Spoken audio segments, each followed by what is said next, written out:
erin wo àjànàkú sùn bí òkè erin ṣubú kò lè dìde. Gbajúgbajà akéwì lédè Yorùbá Ọlanrewaju Adepọju ó jáde láyé. Àwọn ènìyàn ń ṣe ìdárò lẹ́yìn akọni ilẹ̀ Yorùbá tó lọ. Gbajúgbajà akéwì àti olùpolongo ẹ̀sìn Islam nílẹ̀ Yorùbá olóyè Moshood Ọlanrewaju Adepọju ó ti jáde láyé. Adepọju tó tún jẹ́ ààrẹ aláàṣà ilẹ̀ Ìbàdàn ó kí dúníyàn yìí pé ó dìgbà ó ṣe lọ́jọ́ àìkú ọjọ́ 10 oṣù kejìlá ọdún 2023 nílùú Ìbàdàn ni bàbá náà dákẹ́ sí. Ọmọ rẹ̀ Adéjàre Adépọ̀jù ló fi ìkéde ikú rẹ̀ sójú òpó Facebook. Ẹni ọdún 73 ni Ọlanrewaju Adepọ̀jù kó tó jáde láyé. Lọ́jọ́ ajé ni ìrètí wà wípé wọn yóò ṣe ètò ìsìnkú akéwì lúmọ̀ọ́ká yìí ní ìlànà ẹ̀sìn Islam. Ọ̀pọ̀ ni yóò rántí Adepọ̀jù pẹ̀lú ipa tó kó níbi lílo àṣà àti èdè Yorùbá pàápàá jùlọ lọ́nà ewì kíké bó ṣe ń bu ẹnu àtẹ́lu ìṣèjọba ológun ní orílẹ̀-èdè Nàìjíríà nígbà ayé rẹ̀. Kíkojú ológun nípa lílo ewì yìí ló jẹ́ kí àwọn ológun máa lé káàkiri nígbà náà. Yàtọ̀ sí wípé ó ń kéwì àti wípé ó ń lo èdè Yorùbá, Adepọ̀jù ó tún jẹ́ òǹkọ̀wé lédè Yorùbá. Ó kọ ọ̀kan òjọ̀kan ìwé bíi Ládìípọ̀ ọmọ àdánwò, àbá òkè pupa ní ìpínlẹ̀ Ọ̀yọ́ ni wọ́n ti bí Ọlanrewaju Adepọ̀jù lọ́dún 1940.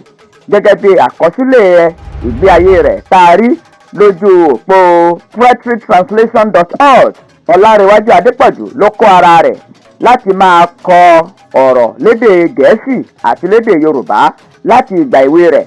Ló ti súnmọ́ àwọn àgbààgbà akéwì èdè Yorùbá tí èyí sì mú kí ó nífẹ̀ẹ́ sí èdè àti àṣà Yorùbá.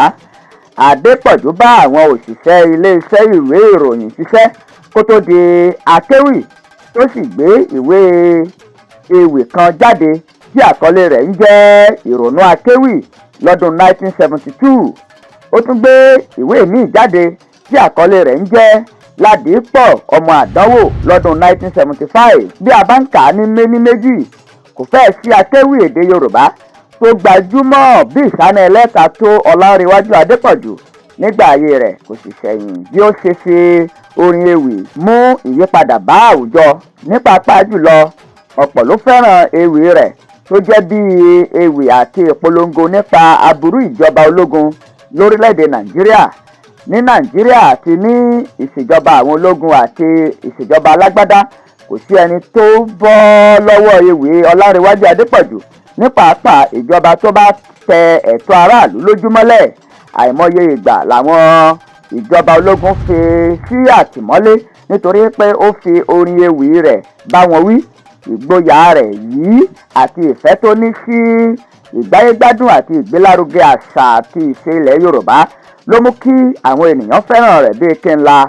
Bó ṣe ń kó ipa nípa èdè Yorùbá àti ṣíṣe àmúlò ewì láti fi gbé àṣà àti ìṣe ilẹ̀ Yorùbá lárugẹ yìí àti láti fi tàbùkù àwọn ìṣèjọba tó tẹ ẹ̀tọ́ aráàlú lójúmọ́lẹ̀ ló mú kí Ọba Yusuf Olóyèdé Aṣáníkẹ́ kó fi oyè Aláàṣà ilẹ̀ Ìbàdàn dá a lọ́lá.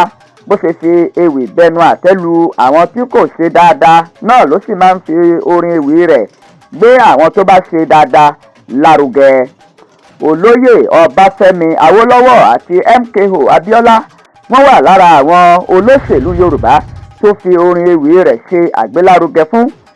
Èyí ló mú kí àwọn olólùfẹ́ rẹ̀ kan yàgò lẹ́yìn rẹ̀, ṣùgbọ́n kò mú àdínkù bá ìfẹ́ tí ọ̀pọ̀ ní sí akéwì yìí. Nígbẹ̀yìn ayé rẹ̀, ọ̀pọ̀ ló mọ Ọlanrewaju Adepọ̀jù fún ipa tó kó nídìí ìpolongo ẹ̀sìn Islam. Irinṣẹ́ ìwì rẹ̀ náà ló ń ṣàmúlò láti fi pe àwọn ènìyàn sí ẹ̀sìn Islam. Ó ṣe o, àjànàkú sùn bí òkè erin ṣubú kò lè dìde. Gbajúgbajà akéwì ní ilẹ̀ Ìbàdàn nílẹ̀ Yorùbá lápapọ̀ olóyè Ọlanrewaju Adepọ̀jù ó jáde láyé lẹ́ni ọdún 83 kí Ọlọ́run foríjì í.